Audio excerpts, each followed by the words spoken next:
This is a Fleet Success Show, dedicated to helping you and your fleet succeed using the experience of fleet professionals and Hall of Fame fleet legends. The show that explores how the pillars of stakeholder satisfaction, intentional culture, resource efficiency, and risk management all combine to lead your fleet to success. We're glad you're here. Now, let's get into the show.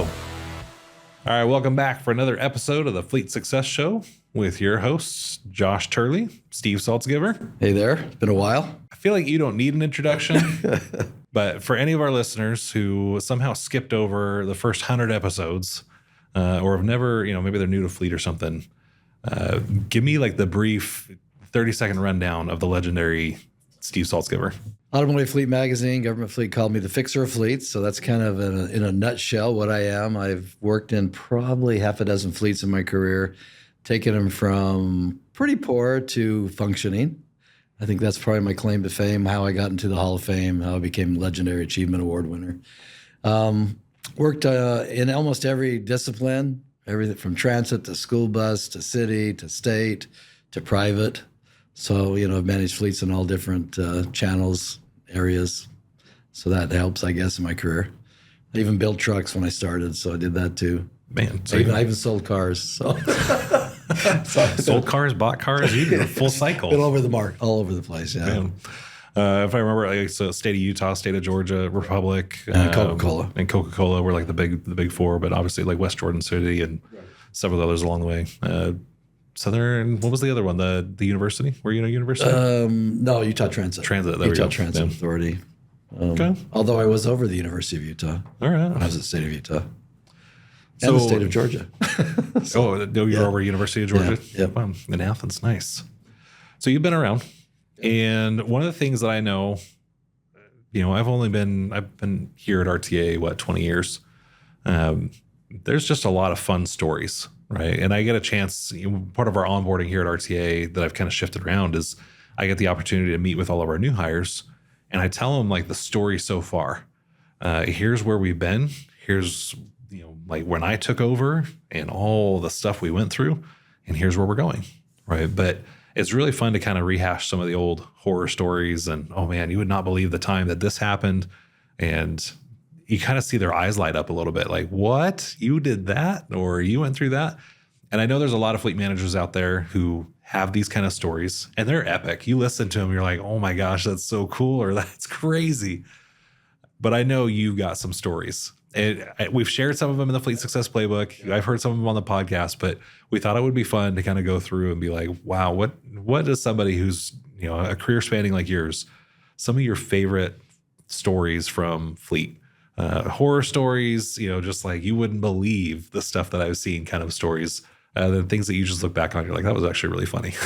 Yeah, there's a lot of them. Frankly, I wish I would have kept a better journal. Okay. Because I think, and that's what I would tell people as they're coming up through the ranks, go home and write your day, write down your day, your fleet. Because I know there's a lot of them that I have that I can't even remember anymore. But a couple funny ones. And I did say this in the Fleet Success book. One, when CDLs first came out, we were training people on how to do walk-around inspections. And so as a supervisor at a city, I was not only training, but then I had to do quality checks. And I took a streets guy one day and he came running in. He was so proud with a big smile on his face. He showed me the checklist. Yeah, I checked this out and everything. And my first question was, well, let's go out there, we'll do a quality check and we'll see how you did. You can totally see this guy is like, hey, Dad, I did it. I did it. Yeah, He's exactly. all like giddy and everything. And I said, did you open the hood? This was on a GMC Top Kick, which is a Class 6 vehicle, Class 7 vehicle. He said, oh, yeah, I checked the oil, I checked the belts, I checked everything. So when I opened the hood up to quality check it, right there, very first thing to see was a little teeny bird nest on the radiator with 3 eggs in it. And I said to him, and I noticed he didn't write that up. And he just kind of, tipped his head down and said, I guess I really didn't check under the hood. So I thought that was kind of funny, and it was a good life lesson. Yeah. Why you need to check under the hood. Because, if it wasn't 3 bird eggs, it could have been a broken belt. It could have been an oil leak. It could have been something else. Raccoons, right? Yeah. Just any kind of number stuff get caught up in that. I've seen everything. I've seen Republic Services. I remember working there. We had rats eating the wires under the garbage trucks in some of our southern states. and you go out there and their truck wouldn't start, and that's what happens. Some rat ate a loom, Well, they've got extra flavoring, so naturally they'd want to do that. It's crazy. So. But yeah, I've had a lot of funny ones. I had one where a public safety fleet officer came into the shop, and it's hard to explain this. I'm just going to say, picture this vehicle driving in the shop, and it's going thump, thump, thump, thump, thump, thump, thump, thump, like this. Well, I go over to him and I said, "What in the heck did you do?" All his 4 tires were ground down. Oh my goodness! Now, if you know what a police vehicle, they have high speed rated tires, and they're soft.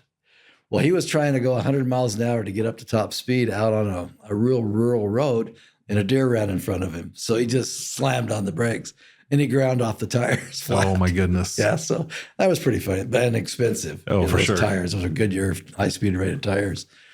So those are kind of some of the funny ones. Some of the not so funny ones, if people remember back in 2014, I think it was 14, maybe 15, early 15, we had a polar vortex. And I flew out to Pennsylvania because it was extremely cold there, and I had all these garbage trucks stranded on the side of the road. And what had happened is we had natural gas vehicle engines in those, and they'd all froze up. And the dispatcher couldn't get them out. And he was actually in tears, which showed me how serious he took his job. But I ended up having to ground the entire CNG fleet because it turned out to be a manufacturer problem defect. And that wasn't funny because CNG at that time was really high profile, and our CEO was after us to get more and more of those. And I got called into the office of my CFO at that time, or COO, operations officer. And he said, "Who in the hell shut down the program?" Yeah, like this is our brand. Like I went, "Me? Why did you do that?" Going through all that. And I said, "Well, this is what happened. This is where we are." And I explained to him, and he said, "Oh, okay, well, let's get this fixed right away." So anyway, long story short, we got to fix in pretty short order because I had the COO and the CEO. And we're getting on a call with the manufacturer, Kyle or whoever it is. And all it was is repositioning a sensor. That's all it was. Oh. Because as a truck would drive down the street, it would be right behind the radiator and it would freeze up. So they just had to move it so it wouldn't take in that air. That was that simple. Had another story that wasn't really funny, but crazy. We had Class 7 trucks at one of the beverage companies I worked at where the turbos kept catching on fire. Yeah, they would leak onto the engine and they'd ignite the entire truck. And so we had all these trucks. So I think we lost 20 or 30 trucks. And so we had the manufacturer come in. We grounded all the trucks because they were, basically a volatile nightmare until we could get that fixed. And then we actually did get that fixed. But could you just imagine, 20 or 30-year trucks just spontaneously combusting? You're not sure what's going on. You're like, what is happening? It was crazy. And all it was is a little seal in a turbocharger that kept breaking, leaking. It was just leaking all the oil out. All over the engine. The engine's hot and ignites the whole thing. Yeah. Probably one of the most serious stories I've ever had was I was up in the Midwest states, and it was in the winter. And we had a fleet manager that reported to me. I had, at that time, like 200 fleet managers reporting to me. And I went up there to do a quality check, and which was kind of an adjunct to the real story, but it was a quality check, and I'd do that. I'd fly to all these different spots and make sure they're doing the right maintenance. Anyway, long story short, I left that area, but during that particular spot, I noticed there was a brake can hanging off, and I said, that's really bad quality. You need to get that fixed. You can't have that. It was going out the gate like that. So we kind of rode up and chastised the manager there and said, look, you got to do a better job than that. Anyway, I no sooner got back than one of our trucks was involved in a very serious accident with fatalities. And what had happened was they'd actually inspected the truck in December of that year on a PM inspection, like normally you would do. He was checking the brake linings and he was checking the tires. Well, the tires were less than 2 30-seconds. They were basically bald. You got to have at least 4 30-seconds on tires. Well, what happened is it's okay to catch that on a PM, but what they didn't do is fix it. So what happened is in January, that was involved in a head-on collision because they were on a snowy road in Iowa, and the vehicle basically killed a family. Oh, man. And that was millions of dollars by the time we got out of that mess. But long story short, that particular manager didn't last. Those are the serious things that you just lose your job over. There's just no ifs, ands, or buts about it. And it really brought home the importance of, doing the actual maintenance that you have to do. We're in a life and death business if we don't do it right. Little changes, little shortcuts, right? Things like that. Because no one goes to school for fleet management, chances are you were never formally trained on how to successfully lead a fleet. That's where the Fleet Success Playbook comes in. The Fleet Success Playbook is your guide to building a safe, reliable, and efficient fleet that provides exceptional service. Learn all about the 4 pillars of fleet success: stakeholder satisfaction, intentional culture, resource efficiency, and risk management. Get nearly 100 years of combined advice on common challenges, practical solutions, actionable tips, and real examples from fleet industry experts who have been there and done that.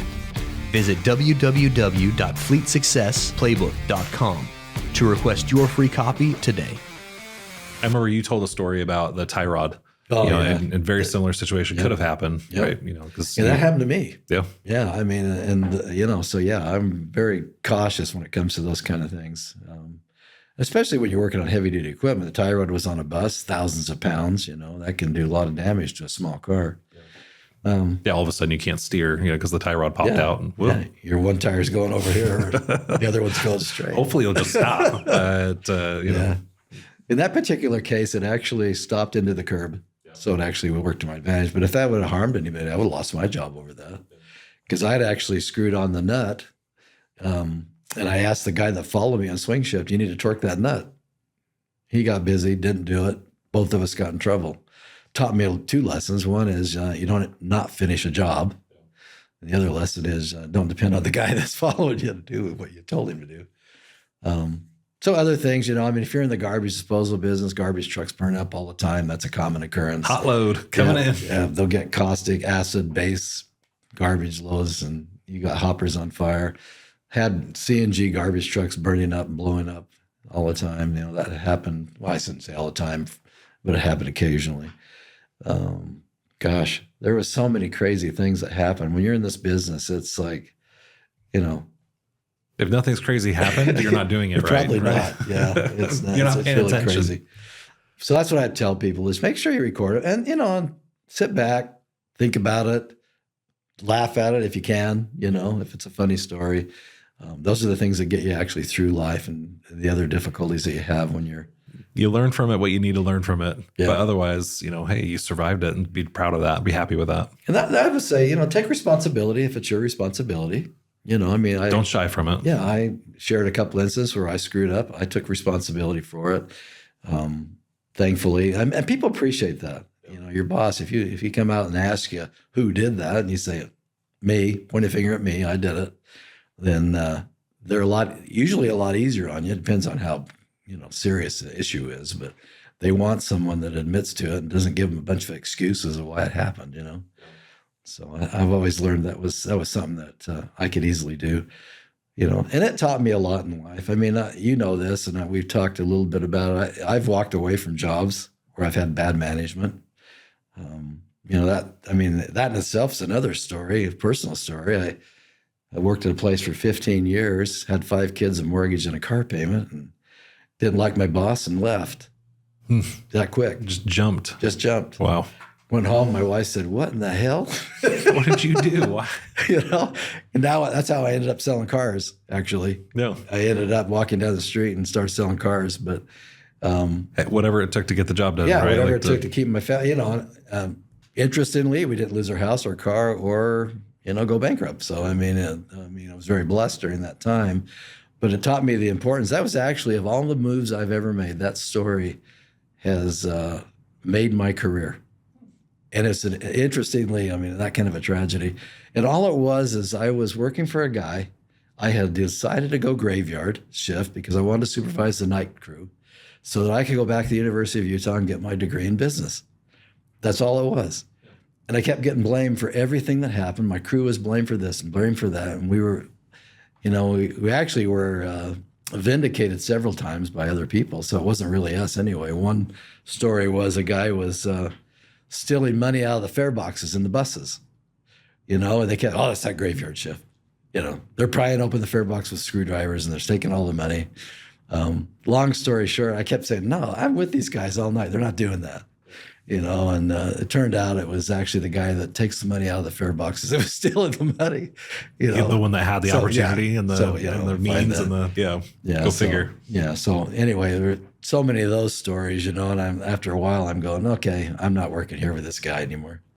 There is a kind of a weird ending to this story. And 10 years later, the guy that I thought was the jerk that made me actually get up and leave that job after 15 years got fired. So karma's real. But the irony of that is he called me on the phone. I was the state of Utah director, and he asked me for a job. Huh. So I thought, wow, we always talk about, those conversations and don't burn the bridge. Yeah, like you never know when it'll stuff. come around again. Well, here was a case learning for me is that, first of all, for him to call me, I learned right away he didn't know he was a jerk. Yeah. Because who would call somebody if you knew you were a jerk to him? So that was something I owned. I probably perceived something that wasn't really there. And then secondly, karma does happen, so that was kind of an interesting story. Yeah. You mentioned, a couple from, where you had a parts clerk that, was just total, I don't know, a ragamuffin, just somebody who's not, you didn't want to deal with this guy. Then you had another one, like you had to deal with an employee issue where you had to come and take custody of the person. Yeah, it was really weird. Two parts instances. Well, one parts guy, he was, for lack of a better word, he was really just obnoxious.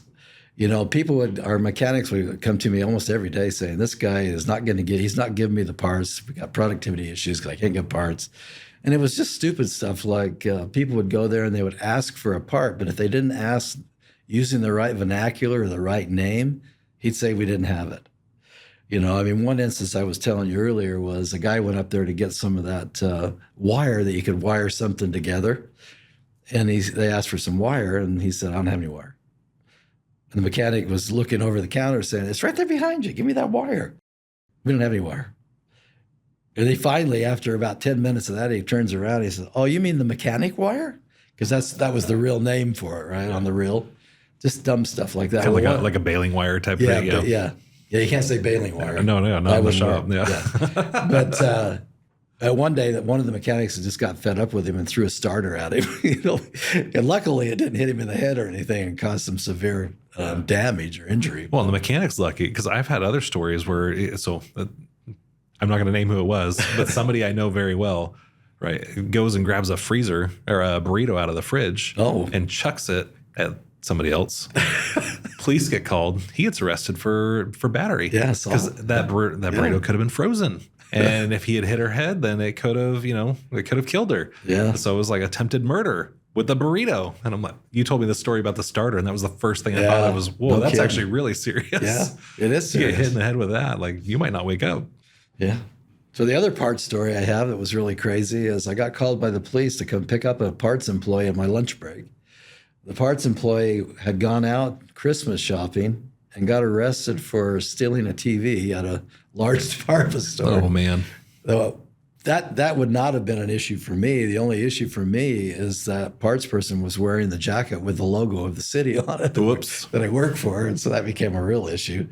Long story short, that actually had a good moral ending to it. We were able to save that employee, single mother, a couple of kids, and I'm still to this day in contact with her, and it turned out to be a good story. What's crazy about that is that it could have gone the other way very quickly, and you just think about how generational those impacts would have been. Yeah. Like those two kids, that whole situation. How would she have ever come back from that? So it was almost very fortunate that she was wearing that West Jordan jacket. Yeah, because it could have had a very different outcome. You think about. We've had employees that have shown up drunk. We've had employees that, they get caught stealing. We talk about the logo and the brand sometimes, and they're out driving. Oh man, I'll remember this is one of our clients, their employees were going to strip clubs in the city vehicles. And it's like, you drive by and you're like, whoa, what's all this? I'll just say City of Phoenix. It wasn't City of Phoenix, but all these City of Phoenix vehicles all sitting out here at the strip club. What is going on? Are they on duty right now? Are they on official business? It was just a very bad look for the city because, you know, their employees were doing stuff that they shouldn't have been doing in public vehicles. You know, what's funny is I prepare for sometimes these podcasts. If somebody will ask me something like, you have all these stories and stuff, but you just reminded me of another story. I had a university vehicle that was, a complaint came in. It was sitting at a porn shop. Oh, nice. Yeah. Well, they came back and said, oh, we were just doing research. Yeah, university do research, I guess. But you get those kind of calls all the time, you know, where people park the cars in the wrong spot. Bars are really common. Oh, yeah. You know, Yeah. It's just crazy. And you're like, oh, you know, did you drive home? And how much did you drink? And you were in a city vehicle. And, you know, definitely, we got to be careful. We always say the loosest knot in any vehicle is the one behind the wheel. Exactly. Right? Yep. So you always got to be careful about that. It's crazy. Think about all the different things that people go through. And I'd love to hear, if you guys have crazy horror stories, I would love to hear them. You know, you can protect the innocent, you know, make it all anonymous, whatever, but send them to me, podcast@rtafleet.com. Would love to hear them. Cause I know people have stories. I bet we could put together a book of those. It'd be kind of fun. You know, across the country. Yeah. Maybe the world. So I've actually been thinking about writing a book just for my personal experience. It's not fleet related, but I call it like culture wars and battle scars, right? You know, like fighting for the soul of the company, because there was a lot of crap I went through to get to this point. But I know that, like, if this is what I went through just in my one business, there's people out there who's got some stuff. They got some real doozies that, you know, if you could top Steve's stories, that would be awesome. You know, I'm sure somebody can. Somebody's going to have some crazy ones out there. Yeah. Well, no, like Grandpa had it. He had several where, you know, he had a guy named Porky. Which you can't make that up, you know, and that brings you the movie. Yeah, you know, but like he was, you know, show up to work drunk all the time, and like they had to send him home, and couldn't get his act together. So that, you know, and he literally would be working on vehicles while intoxicated. And you want to talk about a safety risk? Yeah. How on earth are you making sure that anything gets done? Now, some people might say, "Oh, I actually work better when I'm a little buzzed," you know, but. In this case, it was a massive issue because he was actually really slow and very, you know, I'm not going to say lazy, but his productivity was terrible because he was just intoxicated. He couldn't see anything. He was tripping over stuff. It was, you know, a massive issue. I had a guy one time, for all intents and purposes, you could probably call him a ragamuffin kind of guy, but he would come to work, and I swear he never bathed. And he had this odor wafting all around him as he's wandering around. Well, one of the cleaning ladies that cleaned the bus said, I can't work with this guy. So long story short, I had to pull him in, you know, do the whole one-on-one and say, you know, here's a bar of soap. You need to take a shower. You cannot come to work like this. Yeah. You know, I mean, he listened to me, but that was one of those supervisor dreadful moments where you got to talk to somebody about their hygiene. And you're like, nobody ever trained me for this. you know, it's like crazy. This was on the job description. Yeah, it was nuts. So yeah, but you have those. They pop up all the time. If you're supervising people, you're going to run into stuff like that. People are crazy. Yeah. Yeah. Just part of the nature of supervision. Yep. Well, cool. Well, Steve, thanks for sharing some of those with you. You know, I love you're here in office during Spirit Week for us. And, you know, anytime we get a chance to kind of pick your brain and just hear, I always talk about sitting at the feet of the master. And, you know, you are the fleet master. So it's awesome to get to spend some time with you. Well, thank you. Yeah. It's always good to be back in Phoenix. Yeah. As always, if you guys have questions for Steve, have questions for us, would love to answer them on the show. You can email podcast@rtafleet.com. Check out, if you want to hear more stories like that, Steve's got a dozen of them in the Fleet Success Playbook. You can go grab a copy of that. Well worth the read, I will tell you. You know, he wrote a significant portion of that book, and so there's really good lessons. Even the playbooks, you know, he talks about like the robin's eggs and things like that. Just really good stories and why the plays are necessary and how to run them well to avoid some of these things that, you know, we talk about the fleet horror stories. But yeah, I would love to have you guys check out a copy of that. And connect with Steve on LinkedIn. You know, he's always posting, pretty active. Run into him at a trade show. I love going to trade shows with Steve because it's just like you're walking in the, you know, the dust trails of celebrity. So it's really fun to kind of walk through and just see how approachable he is. And anytime you just want to come up, say hi, get to know him, shake his hand. He's really just an amazing guy. So. Absolutely. Let me know. Reach out to me if you have any issues, problems. You're going to be at NAFA this year. I think that's our next one we're going to. Yep. So. Yeah, it's fun. I could probably tell you a dozen funny stories about 100 best fleet judging, but we'll leave that there. Maybe we'll do that like with Bill in the room. Like, hey, Bill, like this is really funny, and then he might say, "We're never airing this episode." But yeah, you've probably seen a lot of that stuff too, just with especially with the advent of AI and just how that's changed. Oh yeah, the judging it's got to be very interesting seeing some of the stuff you do. So it was this year for sure. Yeah. All right. Well, that's going to do it for us for this episode. As always, thanks for listening, and we'll see you next week. Yep. Thank you. We hope you enjoyed the show. If you'd like to help support the podcast, please share it with others. Post about it on LinkedIn or leave a review. Want to learn more about our fleet management software, Fleet 360? Check us out at rtafleet.com. If you want to learn more about having your fleet evaluated by our consulting team, go to fleetconsulting.com.